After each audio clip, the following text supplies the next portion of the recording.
표준정보공개서 알아보기. 표준정보공개서란 무엇인가요? 안녕하세요. 한국공정거래조정원 가맹종합지원센터입니다. 오늘 교육에서는 표준정보공개서가 무엇인지 알아보고 표준정보공개서가 만들어지게 된 배경과 표준정보공개서 사용 효과에 대해서 함께 살펴보도록 하겠습니다. 가맹점을 운영하는 가맹점 사업자라면 정보공개서라는 문서를 가맹본부로부터 제공받은 경험이 있을 겁니다. 가맹사업에 관심이 있는 가맹희망자께서도 한 번쯤 정보공개서에 대해 들어본 경험이 있을 텐데요. 정보공개서는 가맹본부가 가맹점 희망자에게 가맹사업에 대한 정보를 제공하기 위해 작성한 문서라고 할 수 있습니다. 가맹사업거래의 공정화에 관한 법률, 약칭 가맹사업법은 정보공개서에 가맹점 사업자가 계약 체결 전에 반드시 알아둬야 할 정보를 기재하도록 규정하고 있습니다. 구체적으로 정보공개서는 가맹본부의 일반 현황, 가맹사업 현황, 영업활동에 관한 조건과 제한, 가맹본부의 영업 개시에 관한 상세한 절차와 소요기간, 가맹본부의 경영 및 영업활동 등에 대한 지원과 교육 훈련에 대한 설명 등 가맹본부와 가맹본부가 운영하는 가맹사업에 관련된 내용을 포함하여야 합니다. 가맹본부가 작성한 정보공개서는 공정거래위원회 가맹정보 시스템에서도 열람이 가능하니 가맹본부 및 가맹사업의 현황을 확인하고 싶을 경우 공정거래위원회 가맹사업정보 제공 시스템을 확인하시기 바랍니다. 이제 정보공개서가 어떤 문서인지 조금은 이해가 되셨을 텐데요. 그렇다면 표준정보공개서는 무엇일까요? 표준정보공개서는 공정거래위원회가 정한 정보공개서의 표준 양식입니다. 이 표준정보공개서는 공정거래위원회의 가맹사업 거래 정보공개서 표준 양식에 관한 고시에서 확인할 수 있습니다. 공정거래위원회는 표준정보공개서의 양식을 정하고 가맹본부로 하여금 정보공개서 작성 시 이 표준정보공개서의 사용을 권장하고 있습니다. 공정거래위원회는 표준정보공개서를 왜 만들게 되었을까요? 공정거래위원회가 처음 표준정보공개서를 만든 것은 2005년인데요. 그 이전까지는 정보공개서의 표준 양식이 없었기 때문에 각각의 가맹본부가 각자의 방식에 따라 정보공개서를 작성하여 가맹희망자에게 제공하였습니다. 이로 인해 가맹희망자는 정보공개서를 제공받았음에도 불구하고 그 내용을 파악하기 쉽지 않았습니다. 또 앞서 잠시 말씀드린 것처럼 정보공개서에는 가맹사업법에 따라 필수적으로 제공해야 하는 다양한 정보가 기재되어야 하는데 가맹본부가 각자 그 내용을 기재하다 보니 필수 정보를 누락하여 기재하는 경우도 발생하였습니다. 이에 공정거래위원회는 가맹희망자가 가맹본부로부터 실효적인 정보공개서를 제공받을 수 있도록 하기 위해 정보공개서의 표준 양식을 제정할 필요가 있다고 판단하여 표준 정보공개서 양식을 고시하였습니다. 2005년 최초로 고시된 표준 정보공개서의 경우 가맹본부의 일반 현황, 가맹본부 및 그 임원의 법 위반 사실, 가맹점 사업자의 부담, 영업활동에 대한 조건 및 제한, 가맹본부의 가맹사업 현황, 가맹사업 영업 개시에 관한 상세한 절차와 소요 기간, 교육 훈련 프로그램에 대해서 기재할 수 있도록 마련되었습니다. 이후 2008년부터 공정거래위원회에 등록된 정보공개서만을 가맹희망자에게 제공하도록 하는 제도가 시행되어 가맹본부의 사업정보를 대폭 확대하여 공개하도록 할 필요성이 생김에 따라 공정거래위원회는 표준정보공개서 양식을 개정하여 최근 3년간 직영점의 총수 및 가맹점 신규 출점, 계약 해지 등의 현황, 가맹본부의 연간 광고비 및 판촉비, 가맹금 예치기관 및 예치 방법 등 창업 희망자의 사업 개시의 판단 근거가 되는 중요 내용과 영업 개시 전부터 계약 종료까지 가맹점 사업자가 부담하여야 하는 항목 및 영업 조건, 제한에 대한 세부적인 사항을 표준 정보공개서 양식에 추가하였습니다. 이후에도 공정거래위원회는 가맹사업법 시행령 개정 등을 이유로 가맹사업 관련 매출액, 해당 가맹사업의 연역 등 가맹희망자의 사업 개시의 판단 근거가 되는 중요 내용, 가맹점 사업자의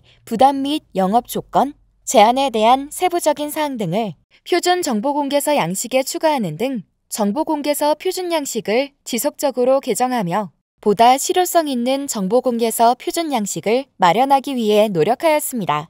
2019년에는 대다수의 가맹본부가 가맹점주에게 필수 품목을 공급하면서 매입 단가에 이윤을 부과하는 형태인 이른바 차액 가맹금의 형태로 가맹금을 수취하고 있으나 이러한 형태의 차액 가맹금에 대한 정보가 상세히 제공되지 않아 가맹점 창업 시 소요 비용을 정확히 알지 못한 채 계약을 체결하여 빈번한 분쟁 원인이 되고 있는 실정을 고려하여 필수 품목 공급 과정에서의 투명한 거래 정보를 제공하도록 표준정보공개서 양식이 개정되었습니다. 가장 최근인 2021년의 경우 종전가맹사업법 상으로는 사업 경험이 없는 가맹본부도 가맹사업에 참여할 수 있어 시장에서 검증되지 아니한 가맹본부가 시장에서 활동할 여지가 있었으나 가맹사업법 개정을 통해 1개 이상의 직영점을 1년 이상 운영한 경험이 있는 가맹본부만이 가맹사업에 참여할 수 있도록 하였고 이러한 법 개정과 함께 표준정보공개서 항목에도 가맹본부의 직영점 현황에 관한 사항을 추가하였습니다.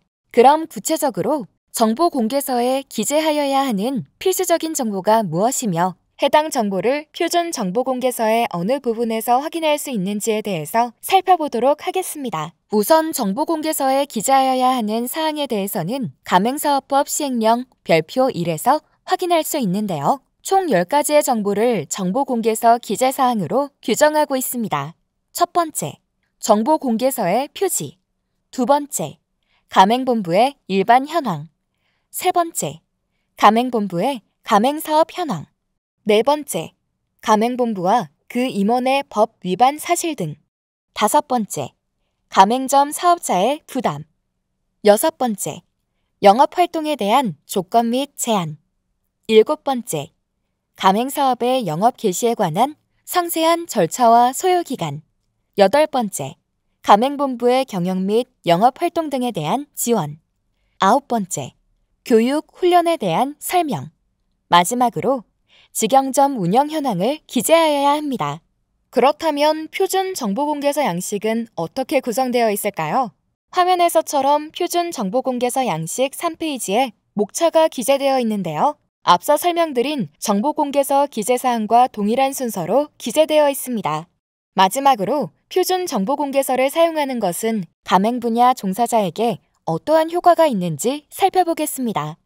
먼저 가맹본부 입장에서는 정보공개서 표준 양식을 사용함으로써 가맹사업법에서 규정한 정보공개서에 필수로 기재하여야 하는 정보를 누락하지 않고 기재할 수 있고 정보공개서 작성 시 구체적으로 어떤 정보를 필수적으로 기재하여야 하는지 확인하여야 하는 번거로움을 줄일 수 있어 정보공개서 작성을 위한 시간을 절약할 수 있으며 표준 정보공개서 양식을 활용하여 보다 손쉽게 정보공개서를 작성할 수 있으므로 정보공개서 작성에 소요되는 비용을 절감할 수도 있습니다. 가맹 희망자의 경우에는 가맹본부가 정보공개서 표준 양식을 사용하는 경우 정보공개서에서 제공하는 가맹사업과 관련된 필수적인 정보를 파악하기 용이하여 가맹본부의 사업 현황을 보다 정확하게 확인하여 합리적인 거래 선택이 가능하게 되며 추후 거래 이전에 가맹본부의 사업 현황을 착오하거나 미흡한 정보의 제공으로 인한 분쟁을 예방할 수도 있습니다. 다만 표준정보공개서는 공정거래위원회가 가맹본부에게 권고하는 정보공개서의 표준 양식일 뿐으로 표준정보공개서의 사용이 법으로 강제되는 것은 아닙니다. 그러나 표준정보공개서 양식을 사용한 정보공개서가 그렇지 않은 정보공개서보다 필수 제공 정보를 누락 없이 기재하였을 가능성이 더 높을 여지가 있으므로 정보공개서를 열람할 때 표준정보공개서 양식을 사용한 것인지 한 번쯤 확인해 보시는 것도 도움이 될 수 있습니다. 지금까지 표준정보공개서에 대해서 안내해 드렸습니다. 다음 퀴즈를 풀어보면서 오늘 배운 내용을 복습해 보도록 하겠습니다.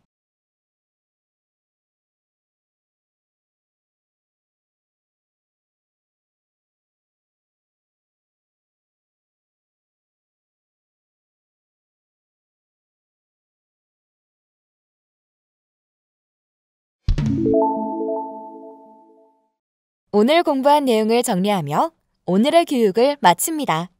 감사합니다.